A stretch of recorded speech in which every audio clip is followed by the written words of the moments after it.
मेरा एक फ्रेंड था, उसने मुझे बोला कि भाई तेरे को फिजिक्स पसंद है ना। I was a physics nerd, I was a national level physics award, मुझे बहुत मज़ा आता था। मैं इंटरस्टेलर देख के रो दिया था, इतना मेरे को सही लगता था वो। तो ही टोल्ड मी कि भाई E is equal to M C square, सुना है? मैंने बोला हाँ। तो it's like what does it mean? So I said कि matter can not be created, matter can not be destroyed, it can only be converted into energy. So he is like तो प्रीति कहाँ ही गई? तो मेरे को बहुत हिट किया वो कि प्रीति गई कहाँ, उसने तो अपना फॉर्म चेंज कर लिया, क्योंकि वो तो मैटर डिस्ट्रॉय नहीं हो सकता, तो वो मेरे अराउंड है। तो पहला पर्सपेक्टिव मेरे को वो हिट किया। So for me to normalize the fact that she is around me, that help me grieve a lot. Because पहले क्या लगता था, व्हेन आई वाज ग्रीविंग, को लगता था शिट यार अकेला हो गया मैं, लाइक रोमांटिकली अकेला हो गया मैं। अब लगता है कि प्रीति तो है ही। One of my clients, he recently lost his dad, and पिछले साल ही lost his sister and his brother in law. तो पिछले 1 साल में 3 डेथ हो गई है। तो हमारा कोचिंग ही ग्रीफ पे चल रहा था, एंड उसने एक कोपिंग मैकेनिज्म बताया कि यार पता है मैं बात करता हूँ उससे कभी कभी। तो पहले मेरे को लगा कि भाई ये कोई ब्लैक मैजिक टाइप बात वाला है, बट उसने बोला नहीं ऐसा नहीं है, sometimes you just remember in you talk to them.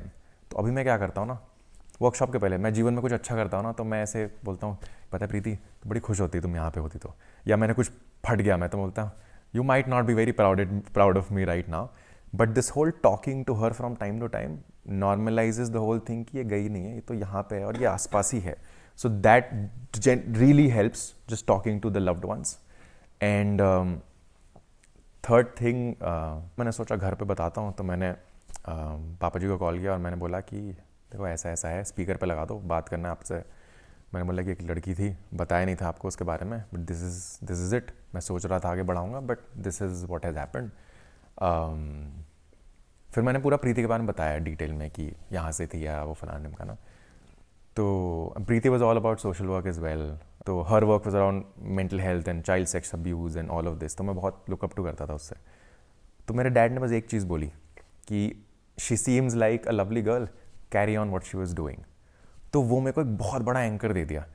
तो मैंने बोला कि यार जीवन में ना मेरे कुछ कोर फंडामेंटल रीजंस हैं, मैं क्यों करता हूँ, क्या करता हूँ। अब प्रीति भी उसमें एक कारण है कि प्रीति के लिए भी करूँगा।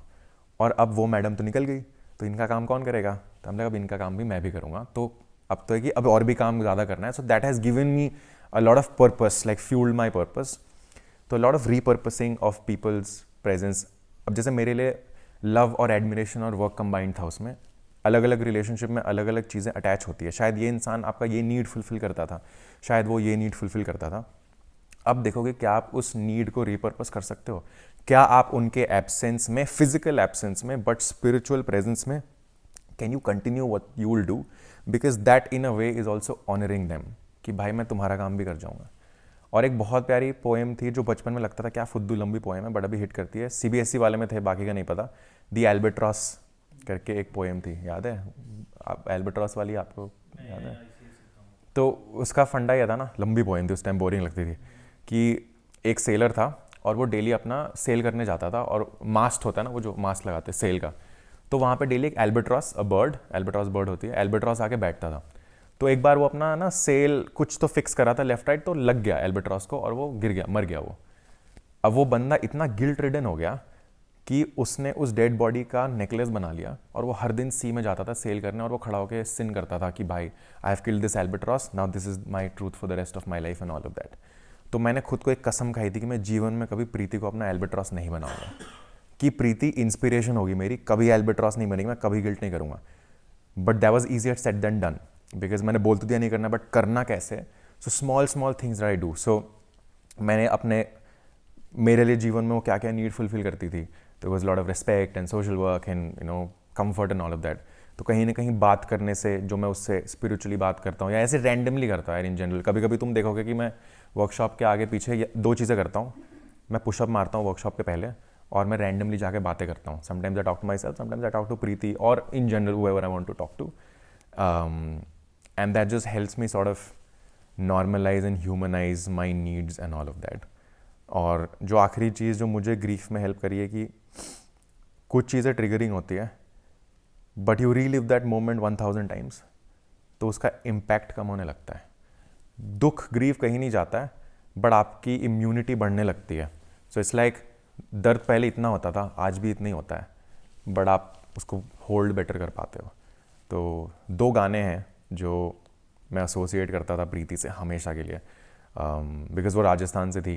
तो एक लगन लागी रे करके एक गाना है, लगन लागी रे तो से पिया रे करके गाना है, बहुत ही प्यारा। और एक सेकंड है राधा करके, ध्वनि भानुशाली करके। तो ये दोनों मैं हमेशा एसोसिएट करता था उससे। तो अभी when ever I am by my self, अभी भी मैं ऑलमोस्ट हफ्ते में कम से कम 3 से 4 बार, जब भी मैं सोने जाता हूँ, मेरे यूट्यूब में डाउनलोडेड है, उसका नाम प्रीति है, और मैं ये 2 गाने सुनता हूँ। किसी किसी दिन मैं हंसता हूँ, किसी किसी दिन मैं रोता हूँ, किसी दिन मैं बोलता हूँ कि साली तो चली गई, अब कौन सा है, stuff like that, right? But I allow myself to express every single emotion. I am very grateful, but sometimes I get pissed at her. Sometimes I get happy, sometimes I get sad. वो सारे आपको allow करना fear बहुत ज़रूरी है. And rest, it takes time. There is no short and easy way around grief. But honor it, never avoid it. Because वो grief resolve नहीं करोगे ना, तो वो आपके दूसरे रिलेशनशिप में आएंगी और हेल्दी वेज में शायद नहीं आएंगी. और जैसे मुझे लगता है कहीं ना कहीं कि फॉर एग्जाम्पल मैं प्रीति से कभी कभी बोलता हूँ कि तुम तो निकल गई, अब तुम ही खोज के दोगी दूसरी, तो और तुम वैलिडेट करोगी तो ही मैं जाऊँगा आगे. तो ना one of the things, one of my core values और रिक्वायरमेंट्स और चेकलिस्ट बोल दो मेरे रिलेशनशिप में कि whenever I get into my next relationship, whenever that happens, it's very important for me that my future partner, she not only respects but she also includes me with the packages I come. उसमें प्रीति भी है, तो Preeti is very profound presence, but also यार I am who I am because मेरा भी दिल बहुत टूटा है. मेरे जीवन में भी ऐसे छोटे छोटे कुछ कुछ और लड़कियां रही हैं जिन्होंने अपना कॉन्ट्रीब्यूशन दिया है. तो I want somebody to accept me in that totality, right? तो बहुत कुछ आप सीख भी सकते हो, पता है, उस चीज़ से. बट वो स्टेप बाय स्टेप आता है. डे वन आपको कोई बोल देना कि यार, जैसे मुझे कोई बोल देता फ्यूनरल में कि oh you know they've gone to a better place, सब होता है अच्छे के लिए होता है, मैं तो पेल दूंगा उनको उस टाइम पे, बिकॉज आई एम लाइक कि तुम कुछ भी बोल रहे हो. But with time it does get, if not easier, you grow around it.